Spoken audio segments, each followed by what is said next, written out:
With Hashem's help, we will learn today Yevamos Daf Tes Vav. We left off Yevamos Daf Yud Daled Amud Beis, 5 lines from the bottom, Toshima. A quick review of what we learned until now. We learned about a machlokes between Rabbi Yochanan and Reish Lakish, as well as between Rav and Shmuel, regarding the following. Throughout Shas, we have many times arguments between Beis Shammai and Beis Hillel, between the schools of Shammai, the schools of Hillel. There are arguments that are between Shammai and Hillel themselves. And we brought up the challenge about their challenge, and that's called Loises Goidedu. That the Jewish people were commanded by Hashem not to become factions, not to create separate factions. And whenever you have a group of people doing A and another group of people doing B, it appears either the way Rashi puts it, like we have, God forbid, 2 Titus, or the way that Rambam puts it, it increases machlokes, it increases arguments amongst the Jewish people. So how do we reconcile Loises Goidedu with the fact that we have in Titus Shabal Pes so many different arguments? We learned yesterday Abaya and Rava giving slightly different explanations for it, either by explaining that as long as you have 2 separate Batei Dinim, every Bezdin following only one school, there is no halachic problem with don't become factions with between Loises Goidedu. Then you have Abaya who says that in one city itself, everyone has to follow the same opinion. However, if in one city people follow A, and in the other city people follow the other opinion, there is where we have no problem of Loises Goidedu. So that is how we explain generally how we do find in the oral Torah different opinions, and it doesn't violate Loises Goidedu. Nevertheless, the Gemara left this Loises Goidedu hanging, and therefore suggesting, the way Rabbi Yochanan does, and the way Shmuel does, that Beis Shammai actually followed their own opinion. They followed their own opinion. That's called Beis Shammai Asu Ve'asu. They practiced their difference of opinions with Beis Hillel. Their followers also practiced the difference of opinion of Shammai over Hillel. However, Rabbi Yochanan, Reish Lakish, and Rav, they both were of opinion that the argument between Shammai and Hillel was only a learning argument. However, Lo Yasu, schools of Shammai didn't do what they claimed is the right halacha. That the schools of Shammai, they did what Hillel said.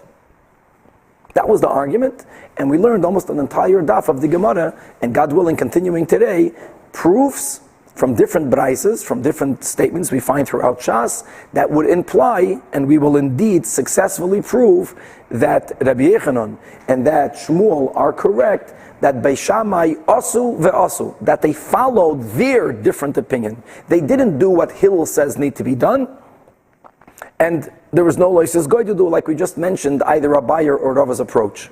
Another thing, just to recap, that we learned yesterday, number 1, that generally the schools of Hillel were more numerous than the schools of Shammai.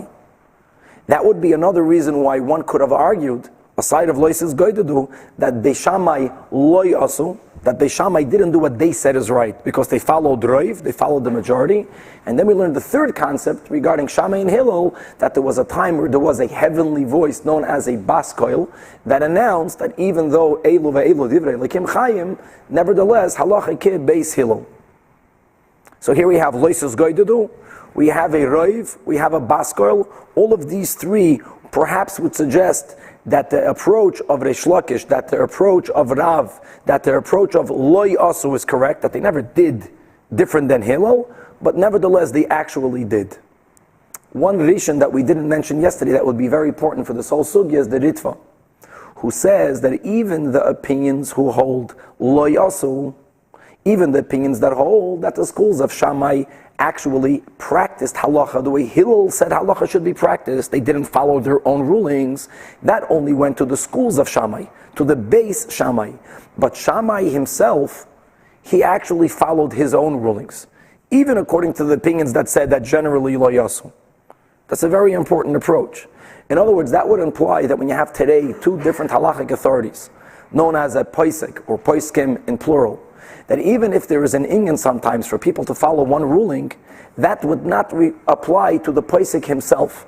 Because if that person himself, through his effort and understanding and learning, and obviously with God's help, he comes to a certain conclusion, he himself has to follow his own ruling. That is the sheet of the Ritva. Other Rishonim hold that those who say Lo Yasu, even Shammai himself is Lo Yasu. Yeah, but that's a Chumrei Torah in a way, but it doesn't apply to the Arayos in our case. 100%. Okay, so now coming back over here. Toshima. Toshima, even though we learned yesterday a successful proof that Asu, Beis Shammai, the schools of Shammai kept halacha the way Shammai said to keep it, not like Beis Hillel. The Gemara is looking yet for another proof, and here we move on. Toshima, the Amar Rabbi Yochanan ben Nuri. Rabbi Yochanan ben Nuri suggested the following. He said the following: Hey, halacha zu roivachas b'Yisrael. How should we disseminate this halacha, the halacha that we are learning about in our Masechta regarding tzaras erva? Is she A, like Beis Hillel, an erva, Isar Kares, no yibum or chalitza needed, and she marries any other person? Or B, Beis Shammai, who says that she falls to yibum, the co-wife of the erva, and yibum or chalitza needs to be done. And perhaps if also they indeed did it, and if they were to marry tzaras erva, if the yavam were to do yibum with the tzaras erva according to the Hillel school, then since there is a violation of kadas, the children would be mamzerim. So what should we do? Nase kedivir Beis Shammai, havlad mamzer according to Beis Hillel. In reverse, if we should paskin, if we should disseminate the halacha like Beis Hillel, which means that she's free to marry without even chalitza, then the children from such a marriage would be blemished children, known in the words of the Gemara that the Vlad would be pagum, according to Beis Shammai. Yes, so what does pagum, what does blemished mean? So here we're speaking about a woman, according to Beis Shammai, that needs either yibum or chalitza, upon which the Torah says, under the general negative lav without kadas, but there is a negative prohibition that lo yisiya eshes hameis hachutza leishzar, that this woman, before she undergoes libam or chalitza, should not marry another man. If she marries another man, if there's a violation of a lav, if she marries a kohen, then the kohen's children won't be full-fledged kohanim, they will be blemished kohanim. And if there is a daughter, the daughter will not be allowed l'chatchila to marry a kohen, and perhaps the children will not be allowed to eat truma. God willing, at the end of today's daf, we will learn more about the consequence of a pogrom, but let's just mention at least this one, that if there is a daughter from that union, the daughter cannot marry a kohen from the outset. So whichever opinion you pick, it's such a charged argument, the other school will find blemishes with the offsprings of whichever union you will choose to have. So therefore, Rabbi Yochanan ben Nuri suggested the following, and we learned about this before, that Bo v'nesakin, lahem litzaris, let us make a rabbinic decree for the co-wives of an erva, top of the av tezvav, sheyu cholzais v'loy misyavmois, that they should have to do chalitza with the brother. Doing chalitza according to Beis Hillel is not needed, but it's not going to hurt. And in reverse, at least it's going to resolve the pigima. However, we should not allow them to get married, even according to Beis Shammai. We should paskin for everyone. You can't marry the brother-in-law, so you're not going to have mamzerim, nor will you have pigumim. But the chalitza is not like a kind of a divorce. Yeah. So, but it's better than having mamzerim or pigumim. So it might limit that woman from marrying kahanim. Okay, so she won't marry a kohen. So the Gemara says that even though he had a good suggestion, it's good because he's taking both opinions into account. He was unable to bring his idea into fruition until it's an interesting expression, until the time was snatched away from him. Either it meant that he passed away, or some other thing happened and there was a galus, but he couldn't get everyone to agree to his concept. Rab Shimon ben Gamliel actually did not like what he said. And he says, what will we do if we were to accept Rabbi Yochanan ben Nuri's suggestion until he made his suggestion, since most people followed Beis Hillel? So you had the co-wives of a tzara that actually did until a suggestion, the co-wives of the Yibum, of the Erva did Yibum according to Beis Shammai. And why did Beis Shammai do it? Because they felt that you have to do it if you're going to make across the board a ruling that they have to do Chalitza, not Yibum. That decree is going to hurt all of the marriages that did not follow the Takon of Rabbi Yochanan ben Nuri.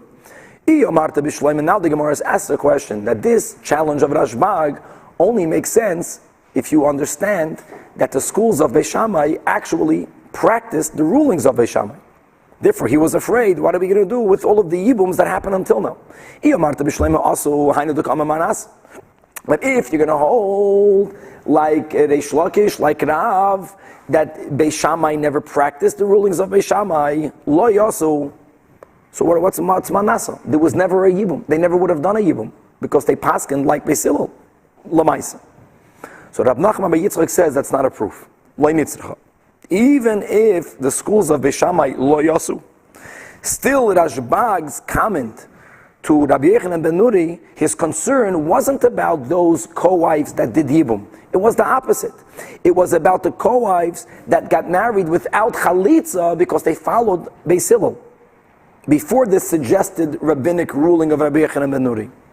The co-wives of the Erev, according to Beis Hillel, married other men without doing even Chalitza. And now, what's the problem?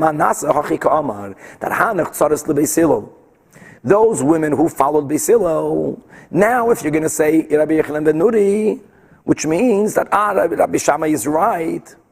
In other words, these women to get married, they first needed chalitza. So what should they do now? So they're married to other men, but you're telling them that they're really not allowed to be married to another man until they undergo chalitza. Now, no one is suggesting that they have to get divorces from their husbands. But what we are suggesting, if we were to follow Rabbi Yochanan ben Nuri's takana, that while they're married to another man, you got to do chalitza with your ex-husband's brother, your ex-brother-in-law. Now, how does that look like? So a woman is married to A, and all of a sudden during her marriage, you're telling her that she's connected to a B, and she has to do a ceremony with B to make sure that her current marriage is fully kosher. That will disturb her shalom bayis in her current marriage.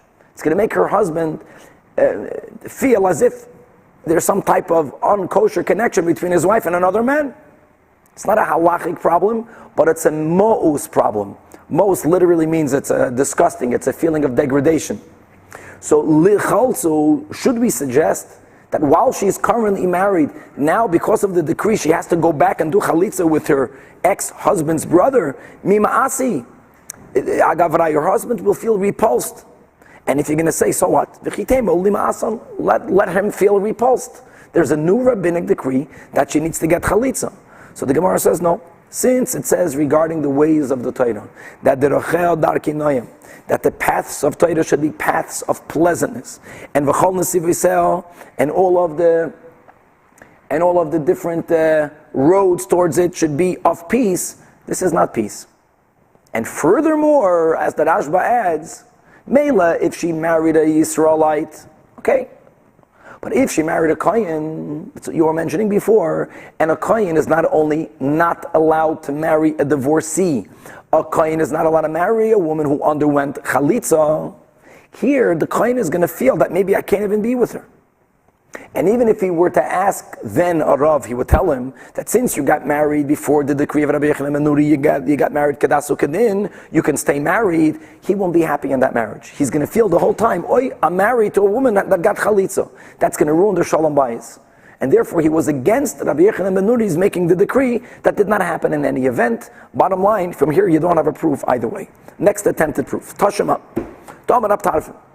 Rab Tarfon Chevre was a Talmud of Beis Shammai. Good to know that. Talmud Rab Tarfon says, Te aveni, I am yearning, I am awaiting, Masai Tavai Tzoras Habas Liyadi, V'esa Eno. Can't wait. I mean, it's hard to understand that expression, because for that, his expression to mean what it actually means, it looks like he was looking forward, God forbid, for someone to die. He didn't mean that, but the wording that he said was, I'm looking forward, I'm longing for the time. Rab Tarfon had a brother that married one of Rab Tarfon's daughters. And I'm longing for the time that and the brother had another wife, that my brother is going to pass away, God forbid. And therefore, there's going to be a case of yibum between me and my daughter, Erva, and the co-wife. And I'm going to marry the tzaras Erva, like Beis Shammai says, that yibum could be done. Now, if even Beis Shammai did not practice the din of Beis Shammai, which means if everyone practiced the din of Beis Hillel, then what was Rab Tarfon saying? He's going to marry tzaras Habas? No one did that. Even Beis Shammai didn't do it in practice. So the Gemara says, Ema, perhaps read it that he says, Va'asi ena, I will marry her off to someone else, fakert.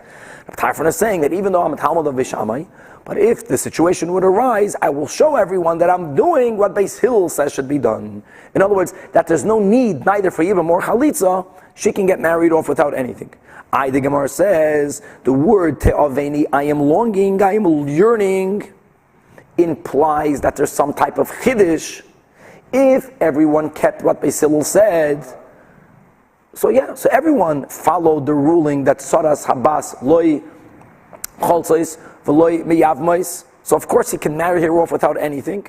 So the Gemara says no, there's still a chiddush, because that was during the time that people were contemplating, they were entertaining the suggestion of Rabbi Avraham Zajac.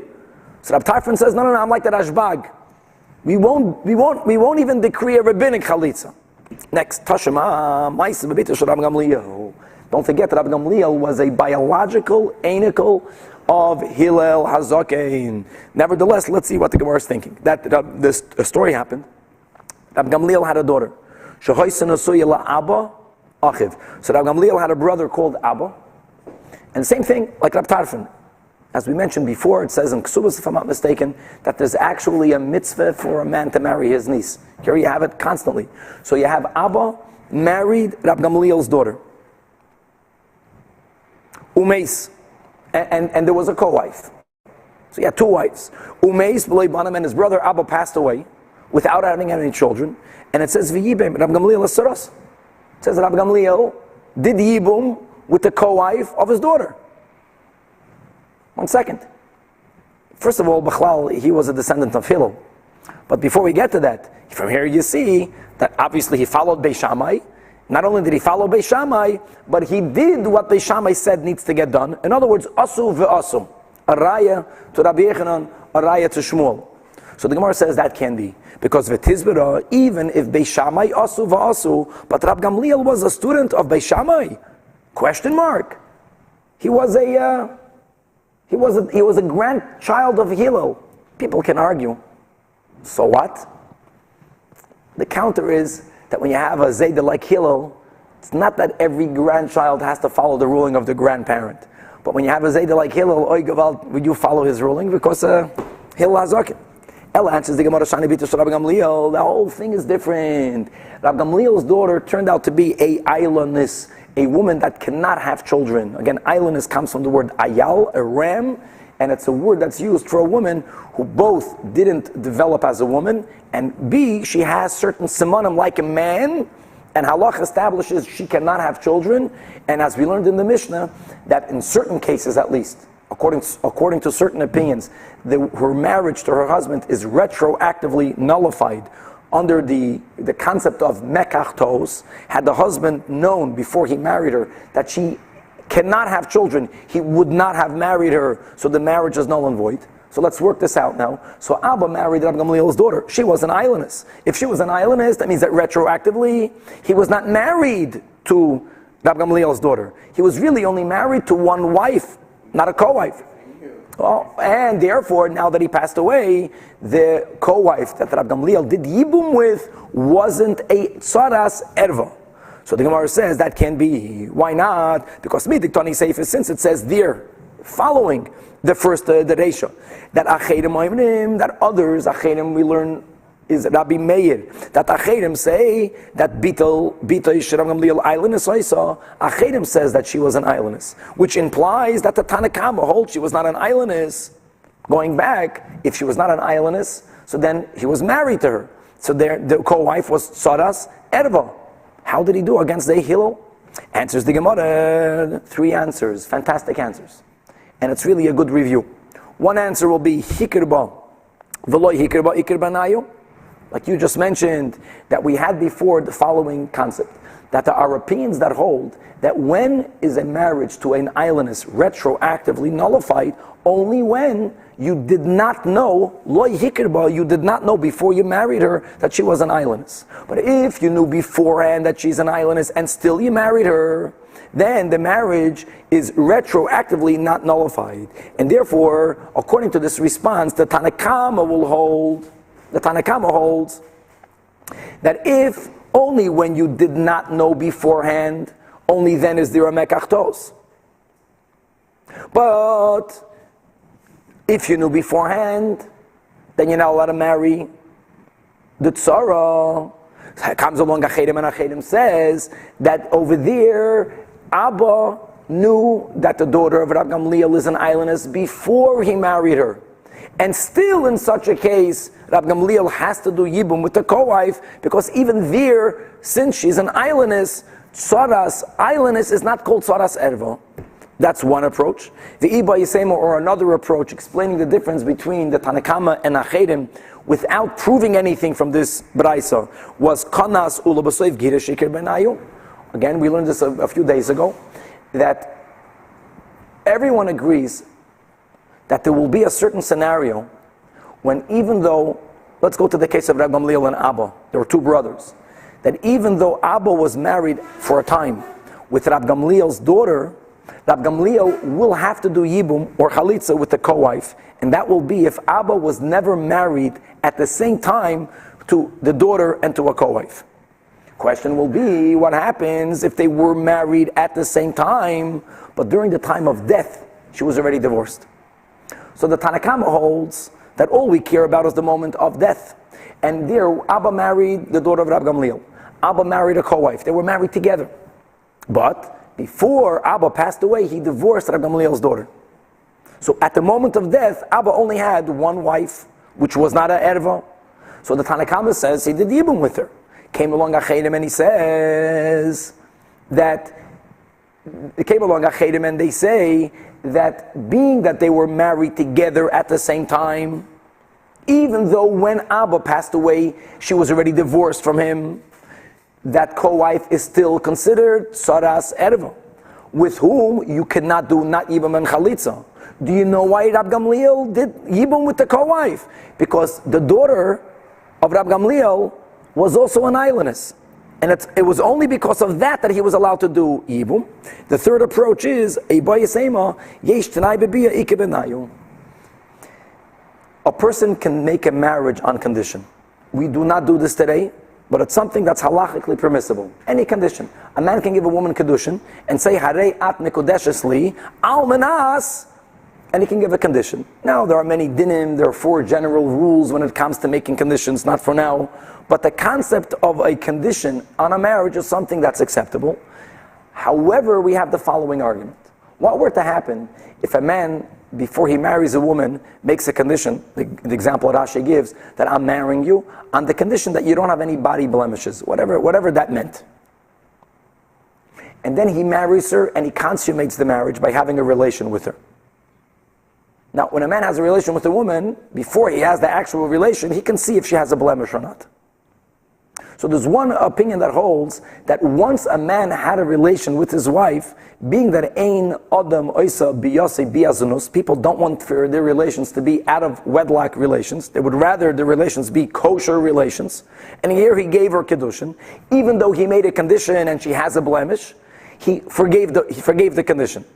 He overruled his own condition. Other opinions hold, no, that if a man made a condition that I'm only going to be married to her if she doesn't have a bodily blemish, even if he consummated the marriage, he can still go ahead and say, wait, we're not married because you have a blemish. The daughter of Rabbi Gamliel had some type of mum. And Abba married his niece making such a condition. So Rabbi Gamliel holds that a person still will not remain married even though he consummated the marriage. The condition was not met, she was blemished. So Abba's marriage to the daughter of Rabbi Gamliel was never a marriage, went against his condition. So the co-wife was not a co-wife of an erva, and that's why Rabbi Gamliel did Yibum with the co-wife after Abba died. Achedim say no, that being that Abba had a relation with his wife, which was Rabbi Gamliel's daughter, even though she had a blemish, since he had a relation with her, he forgave the condition. The marriage is a marriage, which would make the co-wife a tzoras erva. However, she happened also to be an islandess, not a blemish. And that was the only reason why he was allowed to do it. Bottom line is, Rav Gamliel Bechlal didn't even follow Beis Shammai, and it makes sense the whole Baraisa, and you don't have a proof here at all whether did Beis Shammai do or not do their own halachic rulings. Weiter. Mosav Rabbi Sharshion, Ma'aseh Rabbi Akiva, we learned this together, that it once happened regarding Rabbi Akiva, Shalika Desrik Be'echad B'Shvat, that he picked off the tree. Or the esrogim, it's not about one esrog, it's about the picking season. And let us remind ourselves what we have learned together many times, that in Eretz Yisrael, where we have the extra mitzvahs, hataluyim ba'aretz, where we have the mitzvahs regarding agriculture, that we have to give certain tithings, always to the Kohen, always to the Levi, known as Truma and Ma'aser Rishon. But when it comes to the second tithing, there is a difference between what year of the Shemitah cycle do you find yourself in. So the first and the second year of the Shemitah cycle, after taking off the first Ma'aser that goes to the Levi, you take off what's known as Ma'aser Sheni, you tithe the remaining produce again, and that produce belongs to the owner, but he has to eat it in Yerushalayim, or redeem the fruit on money and take the money and buy food stuff and eat it in Yerushalayim. And on the third year of the Shemitah cycle, the second tithing goes to the Ani. Fourth and fifth, Ma'aser Sheni, sixth, Ma'aser Ani. This story happened between the second and the third year. The second and the third year turn not on Rosh Hashanah, but we learned this in Masechtas Rosh Hashanah, that when it comes to fruit, Rosh Hashanah li'ilanis machlekes Beis Shammai Beis Hillel. Our version is Beis Shammai says Be'echad B'Shvat, Beis Hillel says Tu B'Shvat, the 15th of Shvat. Another important thing to remember, and that is when it comes to tithing B'chlal, not all of which grows from the ground goes by the same time. Certain things go after when it became ripe, a third. Certain things go after when it budded. An esrig, unlike other fruits, an esrig goes by when was it picked off the tree. Like a vegetable. Basar lekita azlina. So Rabbi Akiva picked the fruit on Rosh Chodesh Shvat. The way we know it, according to Beis Shammai, this fruit, these esregim would be esregim of the third year, upon which you have to give Ma'aser Rishon and Ma'aser Ani. But according to Beis Hillel, who holds that the year turns only in the middle of Shvat, so this esrog belongs to the second year, Ma'aser Sheni. What did Rabbi Akiva do? Says, quotes Rabbi Sharsha, that the Nagba Beis Isurin, that Rabbi Akiva addressed both options. Echad kedivrei Beis Shammai, ve'echad kedivrei Beis Hillel. Different arguments between the Rishonim. What exactly did that mean? Either he pasha took off an additional tithing. Other people say that he only took off one tithing. And if he lived far away, which he did, he lived in Tveria, so he didn't schlep it all the way to Yerushalayim, so he redeemed it on money. But when he came to Yerushalayim, he took that money and he bought fruit and he gave it to poor people. Which could be, he didn't have to actually tithe it twice, but he certainly addressed both opinions. And now the question is, Shema Mina also, if Beis Shammai themselves never kept the rulings of Beis Shammai, if everyone kept the rulings of Beis Hillel, in this case, that only Tu B'Shvat is Rosh Hashanah, that means that everyone in practice would have held that those esrogim belong to the second year, upon which you don't have to give Ma'aser Ani, only Ma'aser Sheni. Why did he give it tithing twice? So the Gemara says, no, maybe Beis Shammai lo yasu. But Rabbi Akiva, Gemara yistapak lei. Rabbi Akiva did not know what the argument is. Rabbi Akiva did not know who says what. That's why he did twice. Next, there's an argument between Shammai and Hillel. This is not Beis Shammai, Beis Hillel.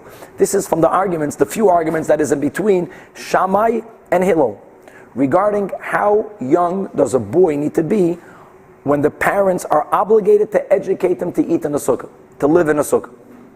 Beis Hillel is more lenient without getting into details. Beis Hillel says that the mitzvah of the chinuch of ketanim start when the katan is older. Beis Hillel goes even younger, and as we'll see here, perhaps even from the moment the baby is born.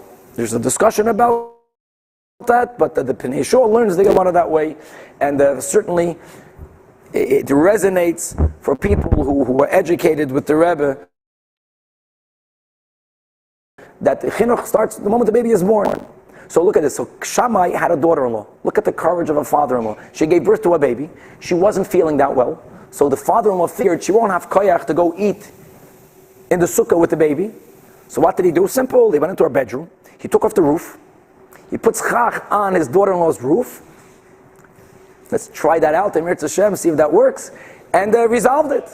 Now, one second. All of this only makes sense if Shammai actually followed his own rulings. Because if lo yasu means if in practice everyone followed Beis Hillel's rulings, then why would Shammai do such a thing when it's not needed? So the Ritva asks, we mentioned in the beginning of today's class, that the Ritva says that even the opinions that say that lo yasu is only for Beis Shammai, but Shammai himself did his own ruling. So his question, he asks on himself, what kind of proof do you have here when Shammai was the one that did it? Let's go on. And he took off the plaster, he took off the roof. And he put schach on top of the bed.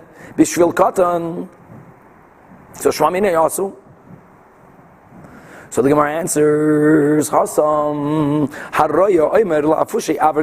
observer would say that Shammai only did it because he felt bad for his daughter-in-law and he wanted there to be more air circulating in the bedroom. Which means like this. Even those who held that by Shammai, the schools of Shammai did not follow the rulings of Shammai, like we mentioned, they didn't want to make arguments, or like they argued that they were a majority, or because Beis Hillel, it was a baskoil that substantiated the Shitas Beis Hillel. Even if they didn't do what Shammai says, but they felt that Shammai is right, they didn't want to make an argument, they didn't want to divide the Jewish community. But whenever there was an option of them following their teacher's ruling, and people would not have interpreted it as an argument, as groups amongst the Jewish people, the people would have understood it for some side reason, then everyone would agree that they followed the rulings of Beis Shammai. Being that over here there's a possibility of people who are observing Shammai taking off the ceiling, they'll understand they took off the ceiling because it was very stuffy in the room and the Yad Rachmanas on his daughter-in-law, she's not feeling well. So there everyone would agree that everyone followed their own rulings. People bring this down, even on a practical level, the famous argument that you put tefillin on a Chol HaMoed. So there's a machlokes. And as we learned before, that lois is going to do certainly applies that on one base, then you can't have two people doing different things. In one shul, you can't have two different groups. So in one shul, you can't have people putting on tefillin and not putting on tefillin. People argue, maybe even in one shul, you can have people putting on tefillin or people not putting on tefillin. Why? Because you have an excuse. You can argue that when you walk into a shul on Chol HaMoed and certain people are not wearing tefillin, maybe they're not wearing tefillin not because they hold you're not allowed to wear tefillin on Chol HaMoed. They're not wearing tefillin because they have a stomach ache, because they already put on tefillin. Like over here, whenever you can find a justification to have two different practices, we don't mind that we have this is going to do. Let's move on. Correct. Yes. Masav Bar Zutra, next case, Maisa B'Shoikis Yehu, that there was a Yid called Yehu. And look at this, look at the yichus that he had. He had some type of stone basin. And it was situated, he had a trough, a mazel. His trough was adjacent to a spring of water. And there was a hole that connected the insides of his trough to the spring of water. And where did we learn this recently in Masechtas Chagiga? The whole concept by a mikvah called hashaka. Hashaka means the waters are kissing each other. And that means the following, that if you have one kosher mikvah to your right, and adjacent to it to the left, there's a non-kosher mikvah. Without getting into details. However, there is an opening that connects the waters of the non-kosher to the waters of the kosher. As long as the opening is of a certain size, so the waters are kissing each other, then the status of kosher goes on even to the non-kosher. So Yehu had a feeding trough that didn't have the right amount of mikvah water, which is minimally 40 sa'ah, but since it was connected to a spring and there was an opening, so everyone used to use Yehu's trough to toivel their kalim. People say it's a practical thing, being that kalim utensils, if you put them in a bigger mikvah, if you drop your kalim, goodbye to your kalim, so they liked his little feeding trough because if they were to drop a spoon, they would be able to easily retrieve it, or for whatever other reason. People used it. Now, Beis Shammai held that the connection between one mikvah and the other isn't only in the size, as we'll learn in a moment, that Beis Hillel claimed was enough. We'll get to that in a moment. Beis Shammai held that if you have a non-kosher gathering of water, it only becomes kosher if the majority of the wall that's separating mikvah non-kosher to mikvah kosher is taken down. So it comes along over there, says, quotes Mar Zutra, that v'hois in a kuva mikvah, that there was a hole connecting this trough to a kosher mikvah, and v'chol taharish hoye Yerushalayim nasim al gaba. Everyone used it. However, v'sholchu Beis Shammai sent his chevre, v'hirchivu, and they made the hole much larger. Because Shammai holds that achati beruba, that when is the non-kosher mikvah kosher, if the wall that separates it from the kosher one in its majority was taken down. It's missing its majority. And we learned eight of mikvahs that according to Beis Hillel, how large does a hole have to be between one and the other? Like the standard, they used to have skin bottles. They used to have water bottles and skins of animal. And there was a standard size tube from which people cut the water out. That was called the Shefayferes Hanoid. And when we measured it, the Chachamim says don't only measure the inside of the tube, but measure also the outer circumference of the tube. That is the minimum size. That it is Kishreferes Hanoid be'oiveo v'chalala, both the inside and the outside of the tube.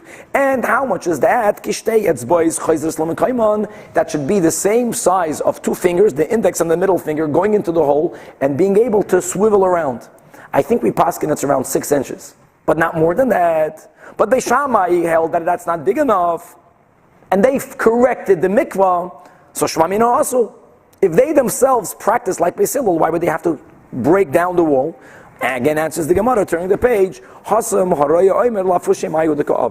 When there is an option, when there's a possibility for people not to interpret the argument as an argument, as a sisgoidedu, but when you can blame it on some side issue, then everyone agrees that Beis Shammai asu va'asu.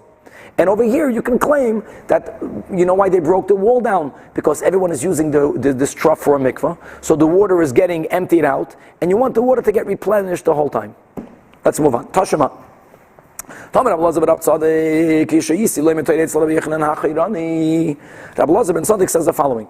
I was once learning Torah by my teacher Rabbi Yochanan. There were many Rabbi Yochanans, so he's called Rabbi Yochanan HaChairani. So Reisi, I, Rabbi Elazar, saw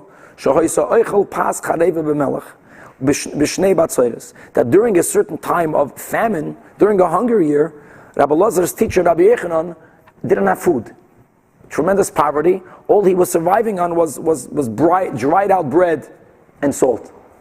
Now Rabbi Elazar ben Zajac, his father Rabbi Zajac, had a few dollars. So Basi v'hoidaiti yas Abba. So I notified my father, my teacher doesn't have what to eat. So Amar Li, so Rabbi Zajac, again as we'll see, Rabbi Zajac was a follower of Beis Shammai. Rabbi Zajac told me, Hoylach loy zeisim.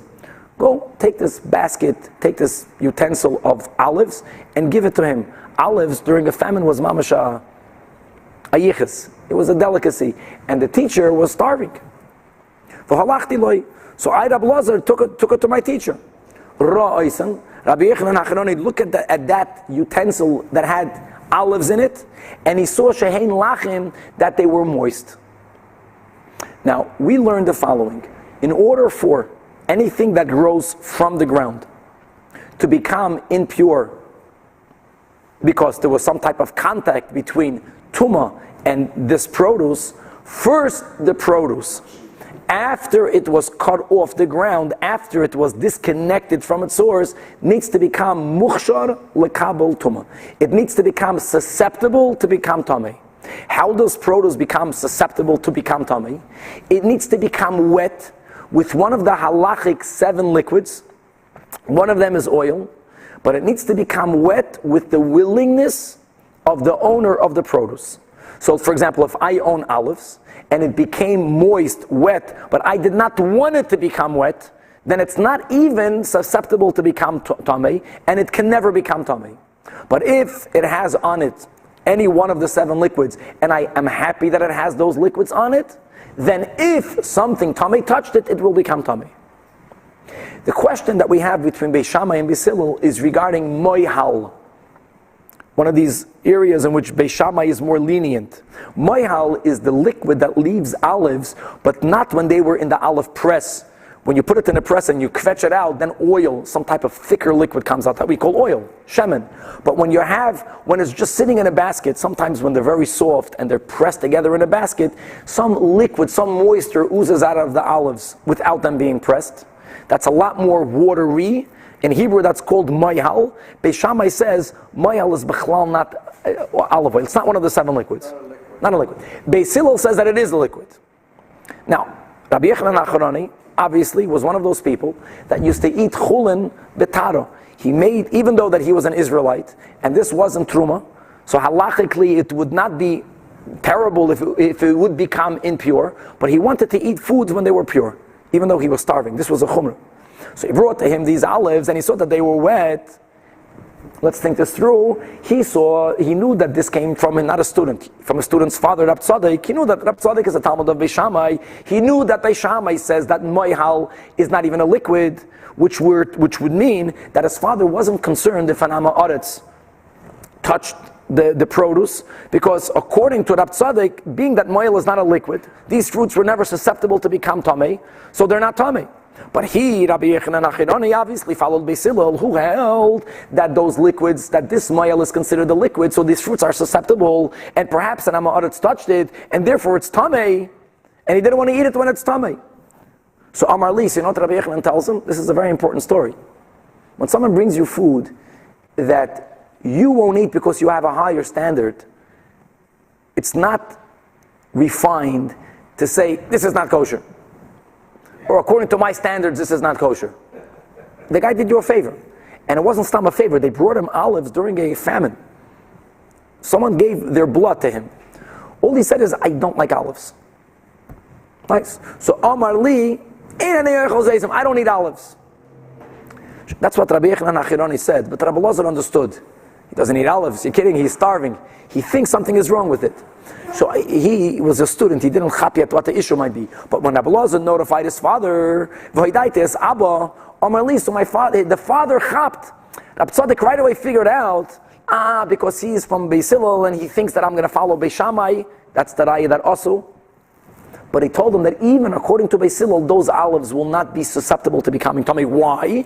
Leich ve'emer, go tell him that being that chavis nekuva haisa, being that the keli was perforated, there were holes in it. When you own a utensil and you put olives in it and you know that they have holes, which means you know that even if liquid will ooze out of it, you won't retain it. It's going to leak out. Even if the holes happen to get stopped up because of sediment. Being that it's a holy utensil, holy meaning it has holes in it, which proves that you don't care about the liquid, even Beis Hillel holds that if you don't care about it, there's no willingness, there's no rutzoin bailim, then it won't become muksher. Ella, shesisamu shamarim. Maybe you saw the moisture in there because it didn't go out because of sediments. And that if you have very soft olives, which normally give forth this moihal, Beis Shammai holds moihal is not considered one of the 7 liquids. Beis Hillel says it is. And Beis Hillel is maida that if the vessel was hollowed, if it has hole in it, even if now it's stopped up because of sediments, that it's still tar. So that explains the whole conversation. All of this only makes sense if asu. Because if even Beis Shammai did not follow the rulings of Beis Shammai, so why did Rabbi Yochanan Acharoni not eat the olives? He must have been certain that the olives are tahor, because he knew who Rab Tzadok was. He knew that Rab Tzadok would not give him something that could become tamei.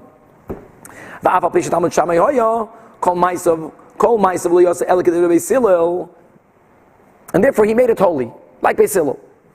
He made it holy. Now, that's the chiddush here. Rab Tzadok did something like Beis Hillel. He made his vessels holy. But if you say that lo yasu, might avusei, what's the whole chiddush? The whole story is not needed. So that's a proof, another proof that normally Beis Shammai followed Beis Shammai's ruling. Asu ve'asu. Which means normally a guy like Rab Tzadok, a tzaddik like Rab Tzadok who followed Beis Shammai would not have holied his vessels. You don't need it. So there's a whole chiddush that here he did do like Beis Hillel, and therefore he told Rabbi Yochanan Acharoni, you could have the olives. That's weiter proof. And again, the Gemara tries to bring yet another proof, and we'll do so as well. He held like Beis Hillel.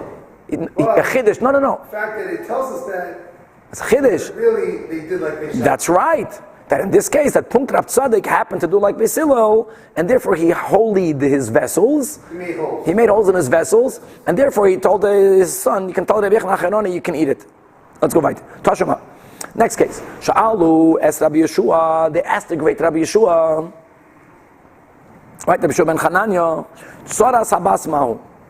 They asked him this question: if you have a co-wife of an erva, the example given is the daughter, do you have to do yibam and chalitza Beis Shammai, or there is no yibam and chalitza Beis Hillel? Amar lahem. So Rabbi Yeshua says, you're asking me that question. Machlekes Beis Shammai Beis Hillel. That's an argument. Isn't that the best thing you ask it of? What's the halacha? It says machlekes. That doesn't help you. So they asked him, Yishkoyach, we know it's a machlekes. Halacha kedivrei mi. Okay, who should we follow? So Amar lahem, so Rabbi Yeshua answers, why are you putting my head in between these two mountains? Why are you telling me to decide who is right? Between Beis Shammai and Beis Hillel. Misyorani, I'm afraid, Shema Yeroitzu Galgalti, that they might break my head open. Now, who exactly was he afraid was going to break his head open? So l'chayr, it must mean that if he were to paskin halacha Beis Hillel, being again Beis Shammai asu, being that the students, the families that follow Shammai's ruling, they actually married Tzoras habas, which according to Beis Hillel, l'chayr, is a erva, which means their children are mamzerim. So maybe that's what he meant. He meant, I'm afraid that those descendants will come and take revenge. Avol. So I'm not going to say who the halacha is like. Avol, however, let me tell you something. That there were two families that lived in Yerushalayim. One of them was called the family of Beis Tzivoyim, mi ben Achmai. The other one was a family from the house of Kupai, mi ben Mekoishesh. That they are descendants of Bnei Tzaris. They are descendants of the co-wives of an erva. Umeihem kaihanim gedolim, and some of them produced kahanim gedolim that served on top of the mizbeach. We'll see soon what that is. There's a problem with this, but we'll get to that in a moment. Now, if you're going to say again that the Beis Shammai asu va'asu, yeah, that's why he said, I'm afraid of them. Because he was afraid of the descendants of the marriages of the brother and Sarah Serva, which are Mamzedim. If even Beis Shammai didn't follow the rulings of Beis Shammai, then what was he afraid of? Question number one. Question number two. Let's take it further. Let's say that Beis Shammai followed their own rulings. V'nei namid asu.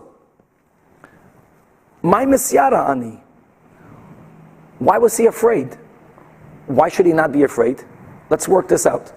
According to Beis Hillel, Tzaras erva is a erva with an isur of kares. Yeah? According to Rabbi Yeshua, a child that comes from a union, even if the union is prohibited with the penalty of kares, according to Rabbi Yeshua, the children are not mamzerim. Rabbi Yeshua holds the children are only mamzerim is only if, not only is it a lav that has kares, but it's also a capital punishment violation. That's the problem over here. And by Tzaras habas, v'omer Rabbi Yeshua, ein mamzer elo mechayev misas bezdin. Tzaras habas, bas misas bezdin. Tzaras habas is a isur kares. Bas is kares.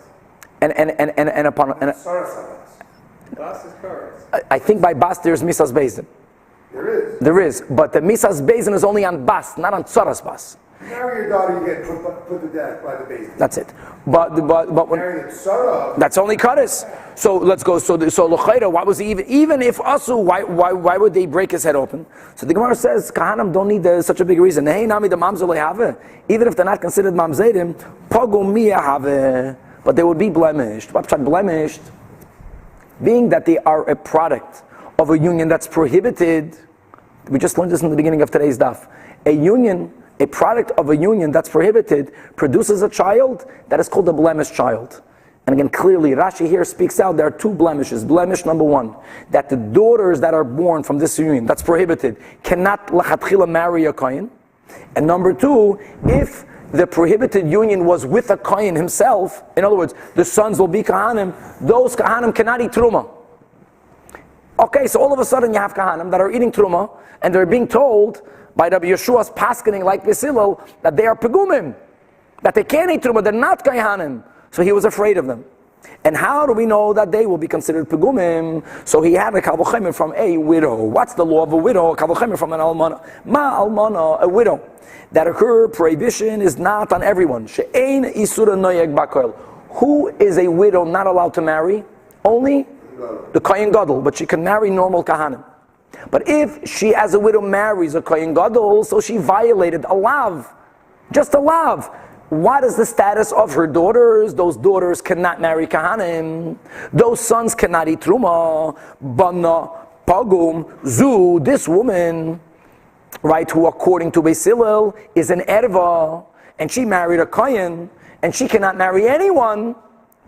Anyone meaning she cannot marry the brother-in-law, kohen or not kohen. For sure the offspring should be a blemished offspring, meaning, again, a daughter should not be allowed to marry a kohen, and the son should not be allowed to eat truma if the father is a kohen. So the Gemara says, let me explain to you what they asked of him and what he responded. Really, what happened there was two things. And question number two asked the Gemara, they asked him regarding tzarais, they asked him, can you marry the kohen of an erva? And why did he bechlal mention about the offsprings of such a union? So it must be, the Gemara says, they asked of him two questions. Question number one, they asked him tzarais mai. They asked him, halacha like Beis Shammai or Beis Hillel? And the second question is that if you're going to say halacha is Beis Hillel, b'nei tzarais, the descendants of these co-wives. Let's read the Bach. The Beis Hillel, the Beis Shammai mahu. What will be the din from the offsprings, right? From the house of Beis Shammai. They did do yibum. So the Gemara says, why did they even ask him about it? Lamay nafkamina. What's the question, lamay nafkamina? Lamay nafkamina is like this. According to Beis Hillel, these women don't need chalitza. That was the second question. According to Beis Shammai, they need yibum or chalitza. He knew halacha is Beis Hillel. So first of all, is halacha Beis Hillel. Second of all, what would happen? Beis Hillel went ahead and they married these co-wives without doing anything, other men. What does Beis Shammai hold? That this woman needs at least chalitza, and before she does chalitza, the Torah says with a lav, without kaddish, lo yisiya eishes hameis, hachutza leizar. So there's a union that's in violation of a lav. They asked him, what is the din of a descendant from a marriage that is in violation of a lav? Stam, is that a pogum or not a pogum? So the Gemara says, lamay nafkamina. Who cares? We paskin like Beis Hillel. In this case, there is no violation, not even of a lav. She's allowed to get married without chalitza. So the Gemara says, we know that. They knew halacha is Beis Hillel. They just used this as an example, as a base. They really wanted to ask Rabbi Yeshua, what is the din of any descendant of an Isser lav? For example, everyone agrees that if a man divorced his wife and she married another man and subsequently got divorced or got widowed from that other man, that the original husband is not allowed to marry her. It's a lav. No kaddish, a lav. And if he did marry her, what is the status of that child? So they use this as an example. That according to Beis Hillel, who allowed marriages without anything, what would Beis Shammai consider the children? Not that we care there what Beis Shammai says, we don't paskin like them, but the question was, l'mishba, to know the din of Vlad Machzik Rishasa Beis Hillel, what will be the din? Do we say Kabul Chaymer, like we mentioned before, just like an Almana L'Kohen Gadol? She'eni Surah B'Koil, nevertheless, Bana Pagum, there's a violation of a lav, and the children are considered Pigumim. So here, when it comes, for example, to Machzir Girushasai, when it comes to a woman who needed Chalitza, who didn't do Chalitza, who got married to another man, she's Surah Shava B'Koil, ya Kohen, not Kohen, ein adin shebena pagum, oy dilma or not. Ikala mifrach, I can tell you the following. Mal almana, when it comes to a widow, she married a Kohen Gadol, something happened to her as well. What happens to her as well? Before she married a Kohen Gadol, she was only a widow. Would she be allowed to marry a Kohen? Yes. What were to happen if the Kohen Gadol died? She's a double widow, but she's not a divorced woman. So you might have thought she can marry a kohen now. The din is no. Since she married a kohen gadol, that in itself disqualifies her from marrying a kohen herself. So maybe when does the child become a blemished child? Pogum from kahuna, you can't eat truma, you can't marry a kohen. If the woman who did the sin, if she also got hurt to kahuna, so you see that she got hurt to kahuna, it makes sense that passes on to the product of that prohibited union. But when it comes to a normal machzir girushase, let's use this example. A woman was divorced. A divorced woman can never marry a kohen, period. So her prohibited marriage to her original husband does not affect her. She was usher before to marry a kohen. Obviously, she stays usher to marry a kohen. Nothing changed. If I care, she has another aveda, but the sin didn't hurt her. Maybe it's not going to hurt the offspring. No, the question is, do we say that any isur lav creates a child that is considered a pogum? That was the question. Do we have a Kalvachaymer from Almana or not? So the Gemara answers, Amar Lu and this Rabbi Shua answered both answers. Number one, Tzadis, regarding your first question, Beshamai Beisilo, whom the halach is like, he says, between me and you, halach is like Beisilo. But I can't say that, because I'm afraid of the Talmidei Beshamai. That they're going to say that I'm creating, according to them, even not Mamzedim, but what am I creating? I'm creating Pegumim. Everyone agrees there it's Pegumim, because there it's connected to Kahuna. However, B'nai Tzaros, but when it comes to B'nai Tzaros, your second question, what is the din of a product of a Isur Lav? Here I can tell you, Ani Meyed Bochem. I can tell you that I know that there were families that married without Chalitza, and their descendants served on top of on the Mizbeach. What does that prove? Oh, so here's everyone's question. Didn't he say he's afraid to paskin like Bisilo? Or what he's saying is that even according to Beis Shammai, since this woman, according to them, needed to get chalitza and married another man, that isur is that does not make her usher to a kohen. So maybe even Beis Shammai will agree that the offsprings won't be pigumim. That was the answer. Or the Marsha says, no, that according to Beis Shammai, the kids will be pegumim. And this answer he didn't answer in public. He said certain answers you can't say in public because you're going to cause a lot of chaos. But the second question he answered in private that it's okay. Halach It's only according to Beis Shammai that there would be an issue of them being public. Exactly. And all of this proves, let's go back to the proof. And what does all this prove? All of this proves is that Beis Shammai also. Because if even Beis Shammai loy also, then they would, if they always follow the rulings of Beis Hillel, then they wouldn't make an issue. The reason why he was afraid of them making an issue is because also, I got another proof that Beis Shammai also, let's stop over here, and Emir Tzashem, we will continue tomorrow.